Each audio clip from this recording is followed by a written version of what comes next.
The biggest thing for us is specifically, we don't focus on mental health. The reason being is I feel that there are already preconceived notions on what it is before it's ever presented. Right. But everybody wants to improve. And so that's why performing better is all that matters. Gotcha. We'll get to the issues when we understand why you're not performing better.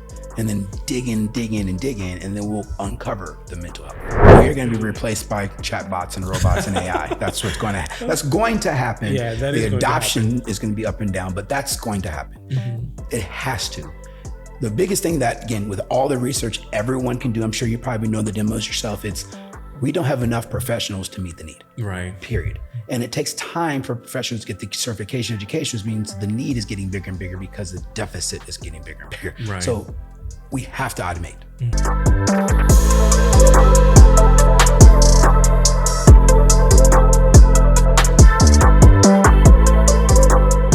My name is Abraham Cisse. I'm the founder of Heliona IQ and host of Heliona Insight, the podcast dedicated to helping managers and teams feel better and work better together. What happened to 2024? I feel like I blinked and the year's over. But so much happened. And as we wrap up 2024, I couldn't think of a better guest to close out this year than Damion Brown, Coach D, a leader, a motivator, and someone who knows that mindset is everything. But here's the thing. The most powerful performers, whether they're Olympic athletes, executives, or high-achieving professionals, don't just succeed because of skill or talent. They succeed because of mental resilience. My guest today, Damion Brown, Coach D, is a certified mental performance coach and also the co-founder of Triumph Performance Institute. With over 20 years of experience, Coach D has guided everyone from Olympic athletes to attorneys and executives, helping them conquer mental barriers, thrive under pressure, and unlock their full potential. I personally have worked with him. He's been in my documentaries, and whenever I hear him speak, I get chills. So I hope you get the same experience as we go into this conversation with him. And finally, as we close out the year, Coach D's core message, effort, not excuses, is a timely reminder for all of us. This episode is about setting the tone for 2025, how to show up with purpose, embrace mental resilience, and step into the new year ready to perform at your best. So let's go into the final episode of Heliona Insight for 2024. And get ready to take on what's next. In your title, you had mental performance coach in it. And I work with a lot of corporations and just, like small businesses. And sometimes when you hear the word performance, there can be like a negative connotation to it. But however, in your title, there's mental performance coach. And I'm trying to understand where is the balance between an individual seeking mental wellness and then also making sure they perform at their best. Well, like I said, my motto for the company and something I've lived by for a while is everyone is a performer and everything is about performance. So no matter what role you're in at your job or the role you're in at home, no matter what you're doing to get there, like on the way to work, how is your mindset while you're driving? How are you preparing for work? Those are all performance metrics. So when you try to separate that, you really can't. They're both one and the same. And so holistically, that person coming to work will have what I call internal motivators, external motivators, which those are where judgment or of performance becomes negative because you're not living to the standard of your job or the standard your boss wants you, but is that your standard? Does that make sense? And that's where a lot of the big differences is if I'm coming to work and I'm showing up to the best of my ability and giving the best effort, that may fall short of my performance. So that's where it's the goal is how do I enhance that performance based on the feedback I'm getting. So if it's the job role, they're going to tell you exactly what you need to be doing. But if it's your life role, like your personality and what you're bringing to the table and how you feel about yourself being at work and how you feel about getting the negative responses on your performance, two different areas. And so that's where they really blend is that performer is needing to get better at themselves. And when they get better at just being themselves, it's easier to understand where my performance is lacking in that role. Wow, that's very well, explained. Because my previous guest before you, she's a lawyer, and then became an entrepreneur now, and she works in the role of culture. Her job is to make sure that companies have a culture that works for everybody. And you did kind of touch on that when it comes to performance, something that works for you. And I can see the correlation between what she shared. I can't remember the quote, but it goes in the lines of people work in places where where the space works for them. Yes. In order to have a healthy culture. And I'm paraphrasing because she said it very beautifully. Yeah.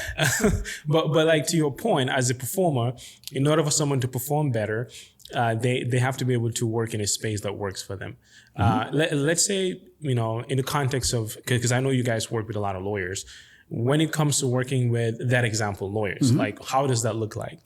In regards to their performance or regards to how they're balancing their mental Just well-being? both. Being able to balance their mental health and Every the single performance. thing of an attorney is based on performance because it's all tied to their billable hours. So how much are they maximizing each and every minute that That's they're stressful. being a lawyer? Right. And so that is where, again, they don't fully understand how to defuse themselves, how to disconnect themselves without losing money. It's kind of attached to it. So if they can have a better, clear view of what, like you said, that culture that's best for me. So what does it look like for me to be performing at that high level, but having the love that in my relationships, having the balance of what I want as far as my work life?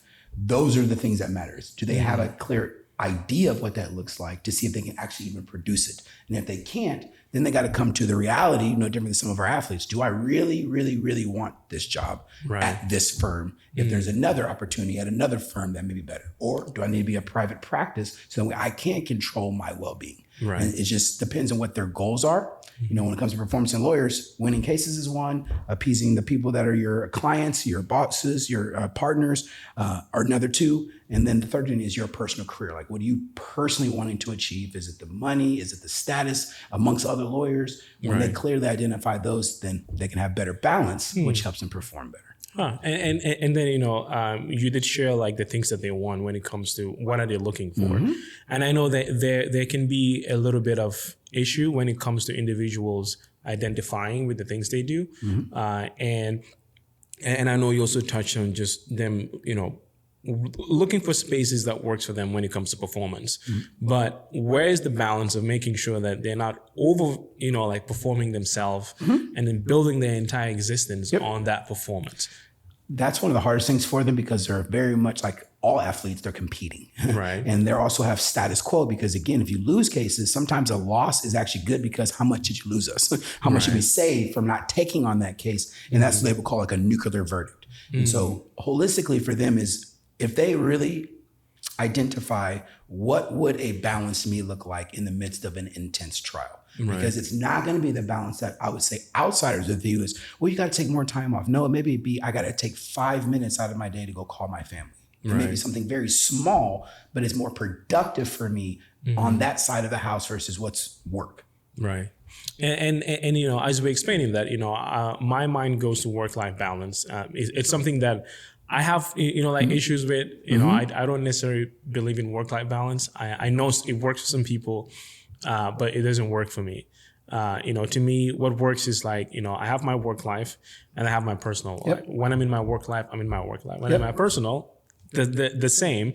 And I don't call it a balance because I'm not balancing both. I'm not trying to balance both. Exactly. There are times when something will come up, like an emergency that's outside of my control.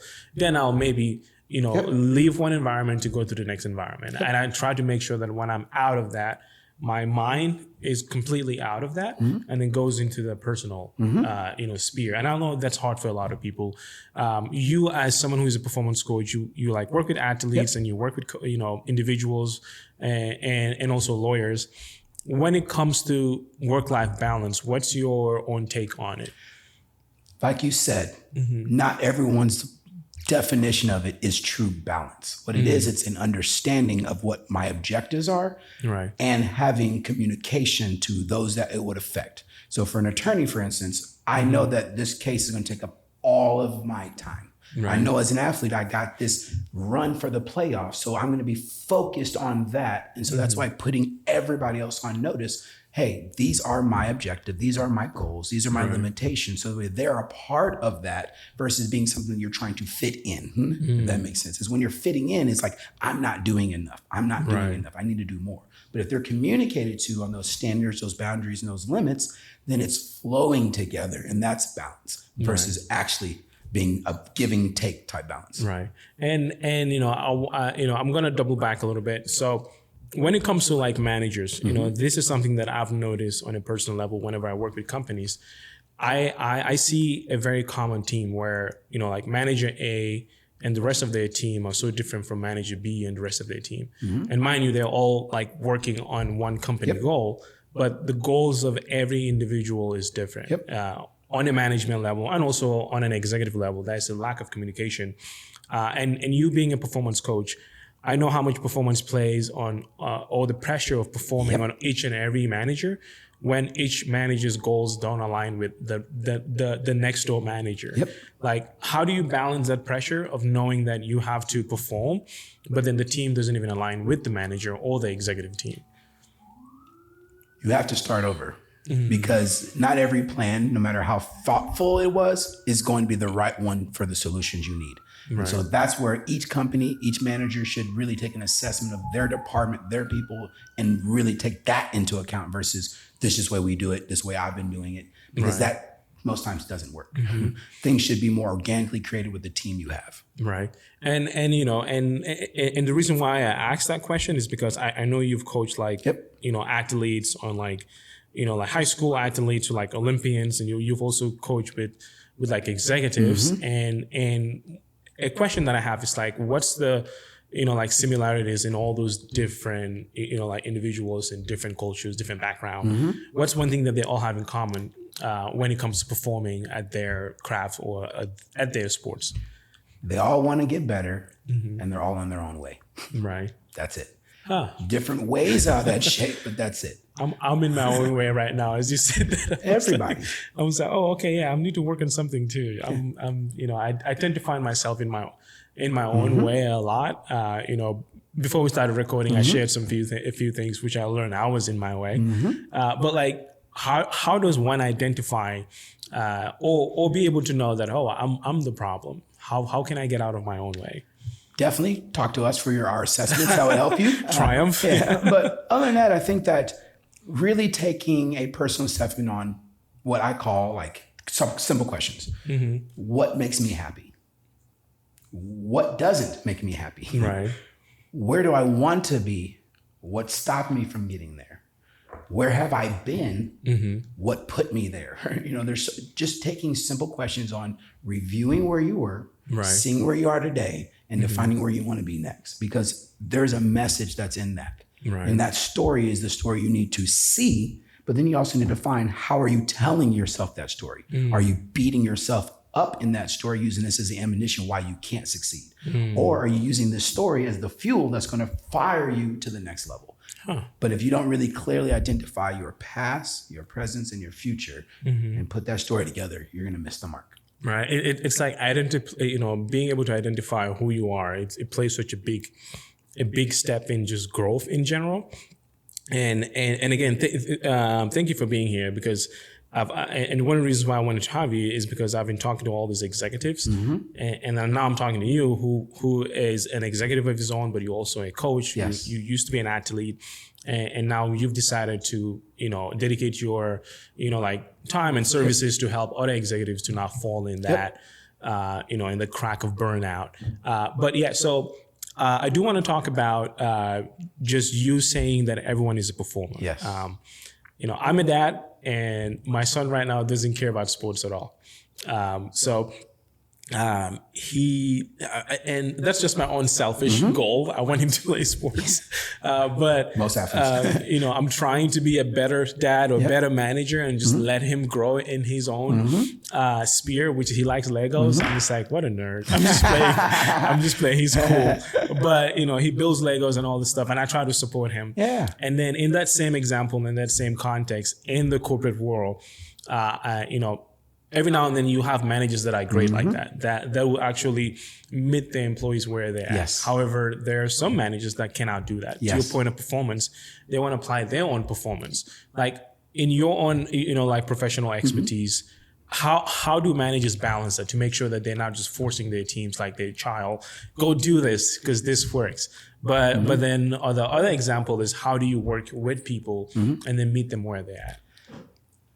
How I've always looked at this is so different than when me coaching a sports team. It's got to be the culture of everyone's on the same page. Right. Like, yes, I'm a manager. Yes, I'm the coach. Yes, I have this authority, but that just puts me in a position on this boat. We are all on the boat trying to get to the same destination. Right. And each one of us has a pivotal part. If I'm missing, most times managers, if you're a good manager, you should look like you're not doing anything at all. Because everyone else is doing their tasks, they're on fire, and that is huge. and they're individually motivated. That they don't need you to micromanage and continue to push them to go get those goals met. Wow. So the more you can actually, what I call is establish a baseline for everyone, meaning whatever the penalties are, whatever the requirements are, whatever the knowledge is, everybody should kind of have a general understanding of each person's role. So that way each person feels more supported, because you don't know what I'm going through is a phrase that everybody says when they're going through something. They don't know what I have to deal with. Why don't they know? Right. Wow. Like that's big. Like the fact that you said that as a manager, they have to be okay with not looking like they're not doing anything, because that takes so much pressure. Because most managers feel like they have to do everything. All the time. They'll show up and try to clean or do all these other things. That's not their job and they're doing it wrong. And that puts pressure on the employees, because now they feel like they're not doing their job well. The manager is taking over. But like, let's say now we're talking to the employees. How can they identify that, hey, maybe my manager is actually trying to help? How do I communicate and let them know, hey, I actually got this. Let me do this. For an employer, you have to take risks. You have to be willing to step out of your comfort zone to ask for what you want. Right. Or you're not going to get it. There's no other options. And so when it comes down to this performance goal, do you even know all the tools that you need to perform? Right. Do you have all the metrics for yourself, not the metrics that the company has, to get those jobs and tasks done? Because methodologies are varying, but results are consistent. And so we want the result, and someone has a different way of doing it, okay? Very similar to when I was asking about your podcast. Did you do the research on other podcast people to see more efficient ways of doing it?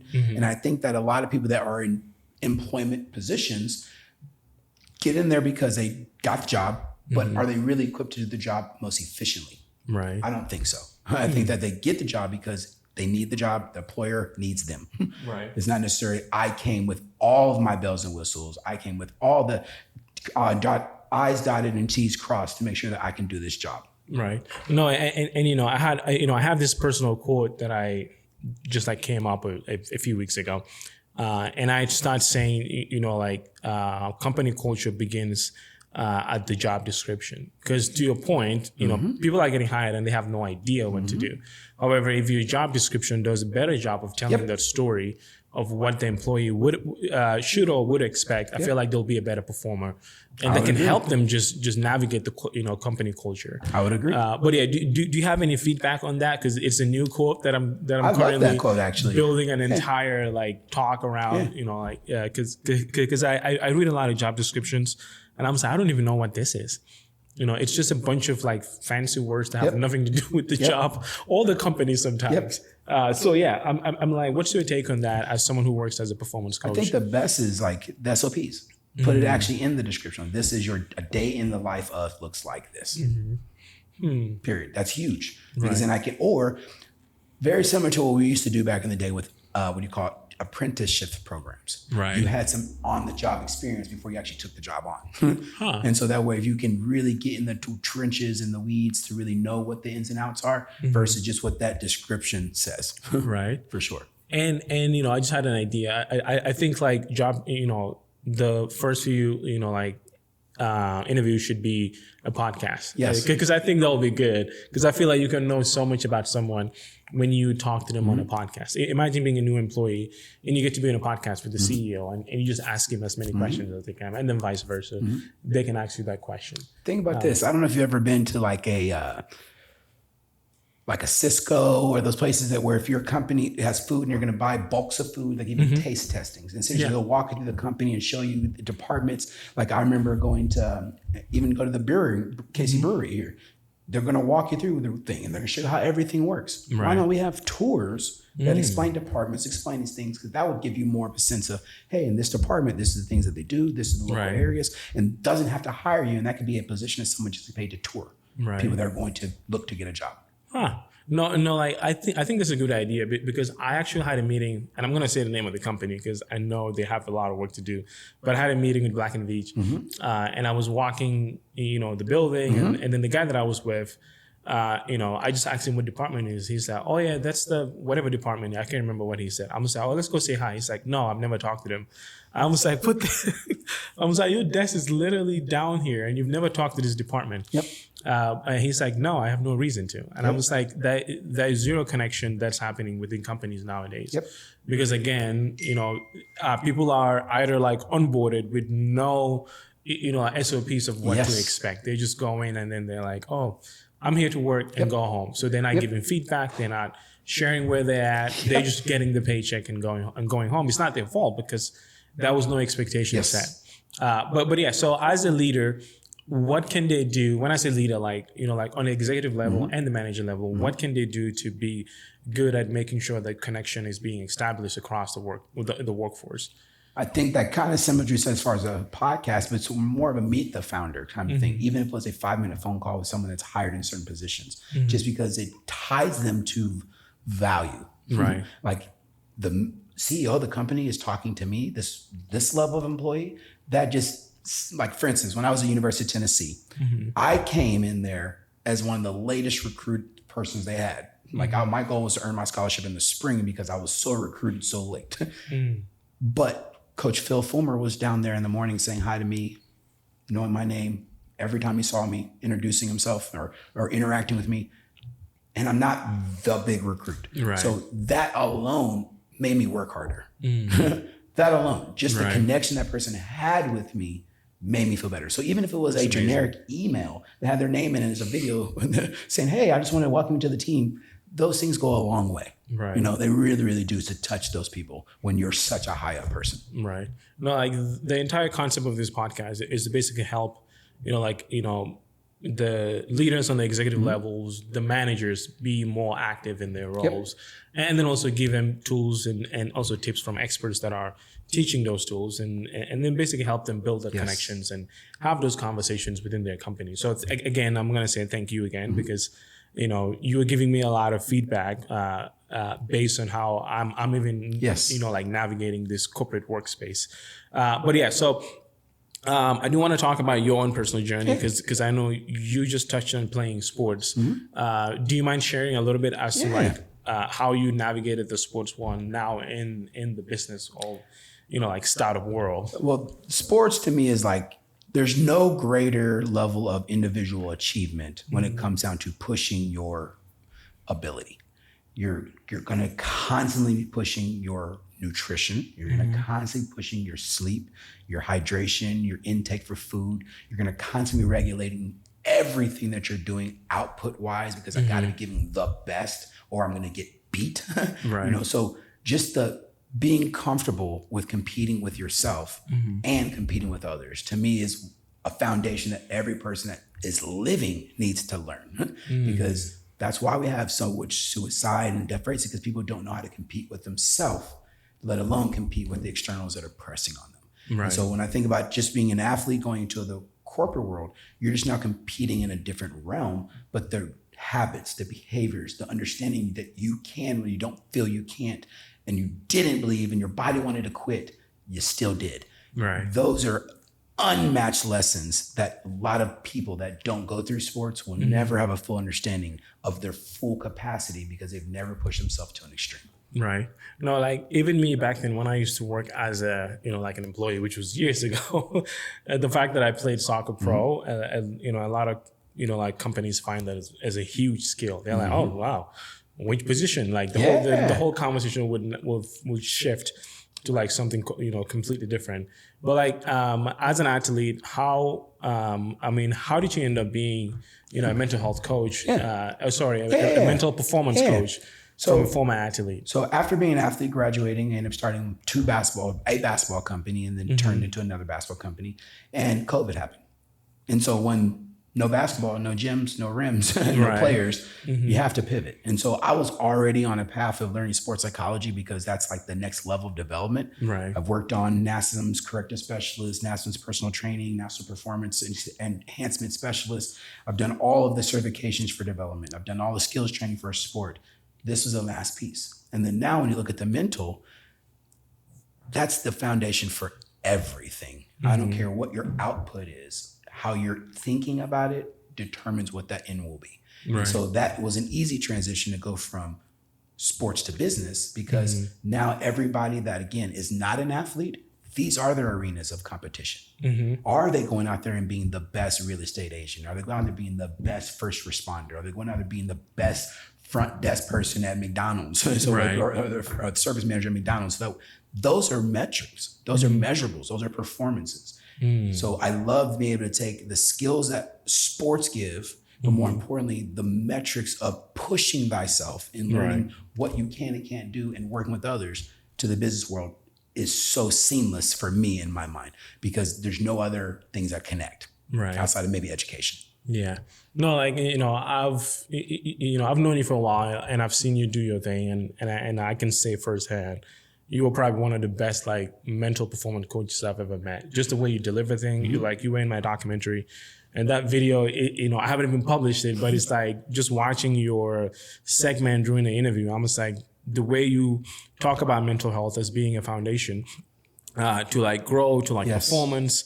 It sounds so simple, even the way you link it to parents. And I know here we're talking about executives, but then I shared my example of my son and how I try to put my own biases and things that I like and like whatnot. But like, so I love the way you break things down. So again, thank you. I'm going to say that again.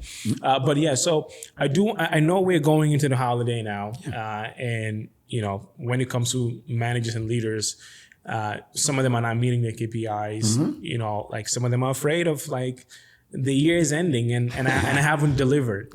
What would you say to someone who may be in that position as a manager, as an executive, with a lot of employees, a lot of stakeholders and like shareholders? What do you say to them? Own your shit. Right. You're going to fail. It's a part of life. It's a part of every aspect of growth and success. Learn why it failed. Learn why it failed. Figure out what you can do to not fail in the future. And then no matter what are 3 positives you can find from the experience you had? Right. And then again, own your shit with your manager because they're going to call you out anyway. Right. So if you own it, you show a level of 2 things. You show that you're not limited. No matter what happened, you're owning it, which means you understand it and you're going to do better. That's a huge one. The second one, you do need to know what happened. Right. If you don't know what happened. I don't remember. Yeah. And then what's going to happen emotionally is people will get pressured to feeling like more of a failure because someone else brought it to your attention and someone else is pointing it out. And then you're judged by that person versus analyzing yourself to be better. Right. So how much does identity plays in owning your shit? Like when it comes to my example that I did ask, because earlier you shared about just knowing who you are and then accepting yourself in order to even work with other people. And I know in 2024, there are a lot of people that are dealing with identity. So how do you own, your mistakes, your shortcomings, and be confident in talking about it? One, definitely chart it. Like actually write it down because if it's just in you, it can take ammunition to go anywhere. And so get it out first and understand what it is on the paper and then just talk it out. Whether you're talking out to yourself in the mirror, because again, there's nothing more powerful than your own voice. Right. So whether you're talking out to yourself in the mirror, the goal is, again, it's not to judge yourself. It's to understand why you are where you are. When you have understanding, then you can begin to find solutions. Right. When you are judging, you only beat yourself up. You never progress with that. Right. Yeah. Wow. I mean, again, I see myself in the things you say. I'm just like, this is not about me, Coach D. This is a conversation for everybody else. But yeah, I mean, I 100% like agree. Because I know like identity, especially with the current, like workforce, that's 6 generations of people working.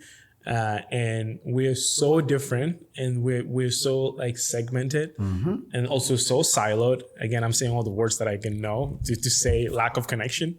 And in your own like, like view and the work that you do, how do like managers make sure that they're servicing all of those different generations? When I say managers, I'm talking about, like leadership to managers to the rest of the team. How do you make sure that you're, being there for all 6 different generations? Because that's the headache all along. They communicate differently. They have different beliefs. They have different values. And conflict can become a problem very quickly. So how do you make sure that you're being fair across the board? I'll say one of the easiest ways is the way everything works for me is assessments. If you take a baseline assessment from everyone on certain things, then you can find synergies. And then when you find synergies, focus on those versus the differences. I wish we had that during the U.S. election. that matters so much, right? Because if you think you have the ideas, you're wrong, right? Because you're not fitting in each age category or each demographical difference. But if you take surveys of each on specific things you're looking to attain to bring, it's easier to find the common ground. Because there's plenty of common ground. It's just you don't know it. You don't know it because we're not talking to each other. Like Black and Veach, they never talk to each other. Exactly. Wow, that's insane. Okay, Black and Veach, I know you guys want to sponsor this. I'm just being honest. I'll let your boy. Yeah, keep talking to me. I'm always gonna say the truth, but sometimes it's gonna be hard. Okay, but yeah. So back to your point. Like working with different generations, as a manager, just making sure that you are assessing everybody within those groups. And again, thank you for validating an idea that I've been working on, making sure we're talking to people and actually getting their own feedback. But yeah, so, and we're getting to the end of here. And I know, I feel like mental performance coach, it's still a new thing within the corporate world because they're used to coaches and all this stuff. But you're saying, no, I'm focused on your mental well-being. I'm making sure that you have the capacity to do X, Y, Z. So as someone who works as a mental performance coach, how do you make sure that when you work with companies, the mental health component of it is not overshadowing your performance, like maybe curriculum that you bring to those companies? Because in my experience, people are still trying to understand the place of mental health within the workplace. So how do you make sure that, you're not, the mental health component is not being overshadowed, or vice versa, the performance aspect is not being overshadowed because you're like, mental health is supposed to be this way. But yeah, so how do you navigate that, as someone who is doing this every day? The biggest thing for us is specifically, we don't focus on mental health. Reason being is I feel that there are already preconceived notions on what it is before it's ever presented. Right. But everybody wants to improve. And so that's why performing better is all that matters. Gotcha. We'll get to the issues when we understand why you're not performing better, and then dig in, and then we'll uncover the mental health. Gotcha. I mean, I do agree with that because it is like, not putting too much emphasis on people's individual struggles, because at the end of the day, it's a company. But you are socializing the mental health component, even though you're not even focusing on that. At the end of the day, it helps people talk about it. Period. That's huge. In a way that it's like you're talking to your coach. You're not talking to your therapist. Exactly. So yeah, so I do like that. So what do you think the future looks like for like someone like you who works with companies in the next 5 years? Because they're massive companies that are like we're going to be replaced by chatbots and robots and AI. That's what's going to that's going to happen. Yeah, that the is adoption is going to be up and down, but that's going to happen. It has to. The biggest thing that, again, with all the research everyone can do, I'm sure you probably know the demos yourself, we don't have enough professionals to meet the need. Right. Period. And it takes time for professionals to get the certification education, which means the need is getting bigger and bigger because the deficit is getting bigger and bigger. Right. So we have to automate. It has to happen. Well, that's very assuring coming from someone who is a performance coach, like you have like certifications. So you are okay with AI and all these different tools to help you guys be able to spread as much as you can. I mean, if you think about it, like when it comes to mental health, we've put in a big umbrella. But is everybody dealing with a mental health issue? Right. They're maybe dealing with what they call any mental illness, which is categorized. Right. But I hate that depressions and all that, because there are clinical depression versus just I'm Yeah, just dealing just- with some stuff just right stuff, now because yeah. I've got, and so that's Like what an I say, we American need to depression, I call clearly it. identify where that line between, okay, I just need to do these things that help my performance Right. better versus I need help clinically or medically. Right. That is not something that I can do on my own. Yeah. Two different things. I said, the sooner as we can separate that divide, the sooner people get better help. Yeah. And that's a good point, because when it comes to, like a lot of people like within like the corporate body, most of them are just dealing with the stress of the workload. They're Yes. burnt out. They may have some personal stuff home, but the work just becomes another burden Yes. for them. However, if we can alleviate the stress from work, then they're more likely to be able to deal with whatever is holding them back home. So I do And like vice the versa. Yeah, Work, home, and yeah, back to work. yeah. So we're coming to the end of it, and I have a question that I want to ask you before my please. closing question. If there's one message you want people to take away from your work, and you can feel free to share what your work is, what would that be? One message, two messages. Definitely, everything in your life is about performance. Don't judge it, improve it. Right. Second one is effort, not excuses. There is thousands and thousands of reasons why you are where you are, why you're limited, why those people think that way of you, whatever those limiting beliefs you create. But those aren't reasons why you can't win. Right. They become excuses which keep you anchored where you are instead of being the reasons that fuel you where you want to be. Man. Sounds like I'm like in therapy right now. Yeah, man, that's thank you again. And my closing question, it's something that I try to anchor to my guests, because I talk to a lot of leaders, and I noticed that they talk about everything else except themselves. They never even put the focus on them, or so this question is designed to just anchor everything back to you. And I want to know, after everything we've talked about here today, how is your spirit right now? How do you feel? How's my what? How is your spirit? Wonderful. Yeah, My spirit is on fire right now because I know what's going to happen in the next years to come. I know things that you're doing, things that we're doing, things we're going to have synergy on. I know the temperament of the world and how it's shifting. So my spirit is very, very, very, very excited for the opportunity to help so many people. Right. Wow. I'm going to break my own rule and ask you a follow-up question. I know we're going to 2025, and January is known to be a very depression month. What would you say to like leaders going into 2025? Maybe you may have some tips as to like how to prep for 2025. The biggest thing is, that's a very good question. I want to think about that a second. How would you prep for 2025? Start with only one goal. Oof. You are on fire today, man. Start with only one goal. I've always learned as an athlete, 1% is better than 0. We always go for 100. Why? Wow. Go for 1%, go for another percent, go Right. for 5%. Small increments always look better because it's progression. Right.